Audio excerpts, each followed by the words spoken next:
வணக்கம். இன்றைய தினம் நவராத்திரி 4ஆம் நாள் அன்று அன்னை பராசக்தி மகாலட்சுமியாக வழிபாடு செய்யப்படுகிறாள். மகாலட்சுமி தாமரை மலரில் வீற்றிருப்பவள், திருமாலின் சக்தியாக விளங்கக்கூடியவள், சகல விதமான நன்மைகளையும் அளிக்கக்கூடியவள் மகாலட்சுமி. மகாலட்சுமி வழிபட மஞ்சள் கலந்த பச்சரிசி படிகட்டு கோலம் போட வேண்டும்.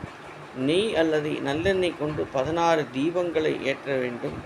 கதம்பசாதம் நிவேதனம் செய்ய வேண்டும். ஜாதிமல்லி பூக்கள் மற்றும் கதிர்பச்சை இலை கொண்டு பூஜிக்க வேண்டும்.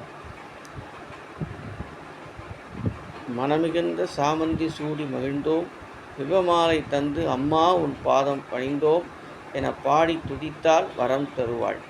மகாலட்சுமி ஆதிபத்தியம் கொண்ட கிரகம் சூரியன். எனவே மகாலட்சுமி வழிபடுவதன் மூலம் சூரிய தோஷம் நிவர்த்தியாகும்.